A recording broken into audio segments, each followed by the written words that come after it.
Welcome friends. आज मैं अपना फर्स्ट टॉपिक स्टार्ट करने वाली हूँ। ये टॉपिक मैंने नर्सिंग मैनेजमेंट से जो चैप्टर हमारा है प्लानिंग वाला, उसका एक टॉपिक लिया है पर्ट। बेसिकली मैं नर्सिंग मैनेजमेंट से स्टार्ट करी हूँ बिकॉज ये थोड़ा सा डिफ़िकल्ट होता है समझना।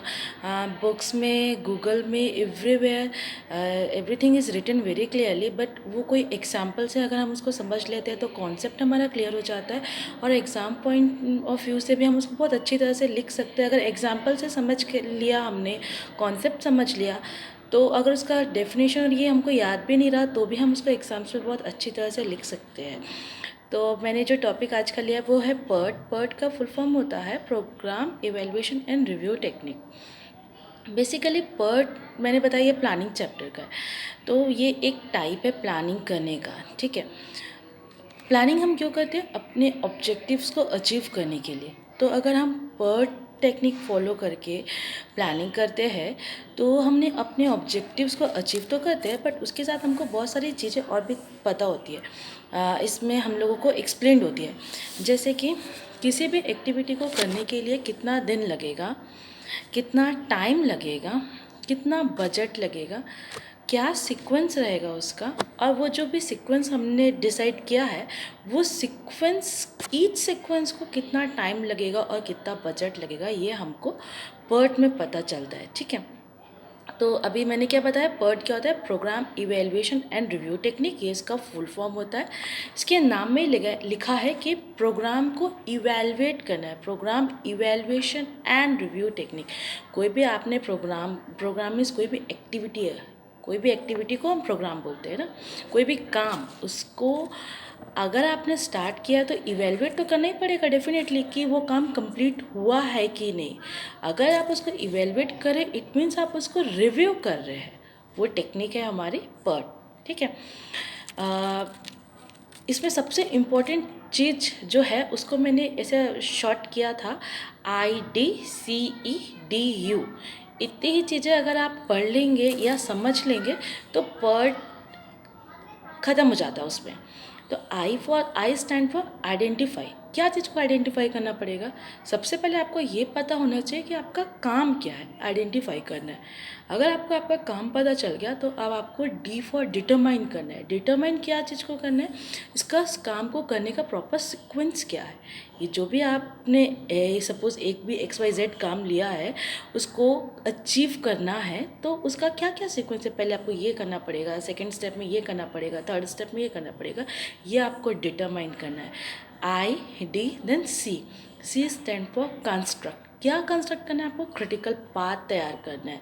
सपोज़ अगर आप यहाँ ज़ीरो से शुरू करें तो ऐसे राउंड घूम के आना या पे अगेन कंप्लीट करके आना, वो आपको कंस्ट्रक्ट करना है कि इतनी सारी चीज़ें अगर मैं कर लिया तो ये काम मेरा कंप्लीट हो जाना है।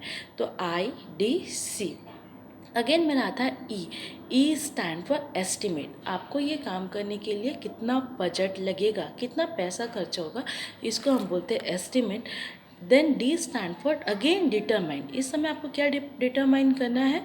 एक प्रॉपर सीक्वेंस, ये आपको डिटरमाइन करना है। एंड देन लास्ट हमारा आता है U stand for update. Okay, मैंने ये तो बता दिया IDCEDU, ये तो बता दिया। अब इसको एक एग्जांपल से समझते हैं। जस्ट फॉर एग्जांपल, आपको BSc नर्सिंग स्टूडेंट है, उनके स्टूडेंट्स का 100% आपको रिजल्ट मीन्स 100% बच्चे उस क्लास के पास हो जाए, ऐसा आपका एक एक्टिविटी मिला है आपको काम करने के लिए। तो सबसे पहले आपने क्या आइडेंटिफाई किया, आपका वर्क क्या है। आपका वर्क ये है कि आपके जो BSc नर्सिंग के सभी स्टूडेंट पास हो जाए, ये आपका वर्क है। आइडेंटिफाई कर लिया आपने। अब उसके बाद आता है आपका D stand for determine the proper sequence. आप क्यों वो एक्टिविटी अचीव करने के लिए कि आपका हर बच्चा BSc नर्सिंग फर्स्ट ईयर में पास हो जाए, ये होने के लिए आपको उसका सीक्वेंस, सबसे पहले वो स्टूडेंट्स का जो रेगुलर थ्योरी क्लासेस लगाना, प्रैक्टिकल क्लासेस लगाना, उनका उतना क्लिनिकल एक्सपोजर होना, ये सब भी बहुत ज़्यादा ज़रूरी है।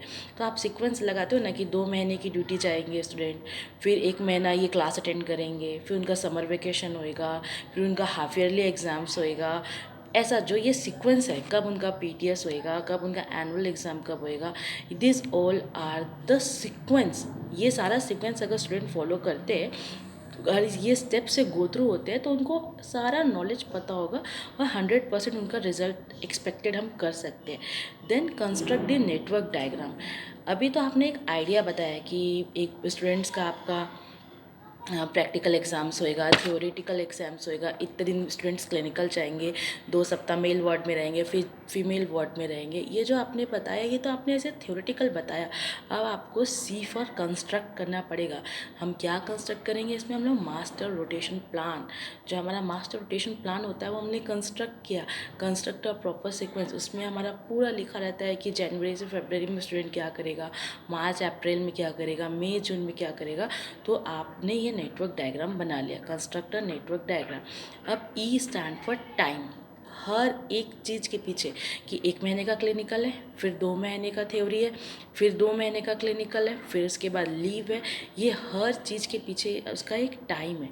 और क्रिटिकल पाथ आपका क्या, कहाँ से आपका काम शुरू हुआ था और कहाँ पे ख़त्म होने वाला है, वो पूरा एक क्रिटिकल पाथ है। ठीक है।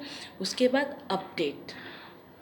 हमको, अगर हम अपना गोल अचीव नहीं कर सक रहे हैं इतने के बाद भी, तो हम इसको रिव्यू करके अगेन शुरू करेंगे। अपडेट करना है हमको। कोई भी चीज़ों को, एक्टिविटी को हमने स्टार्ट किया है, तो अगर उसको रिव्यू नहीं करेंगे तो हमको समझ ही नहीं आएगा कि हमारा एक्टिविटी ऑन प्रोसेस है या अचीवेबल है, या कोई प्रॉब्लम है जिसकी वजह से हम उसको अचीव नहीं कर सकते हैं। हम उसको रेक्टिफाई नहीं कर पाएंगे अगर हम उसको रिव्यू नहीं करेंगे, और अगेन हम उसको अपडेट करते रहेंगे। So this all are about PERT. Thank you.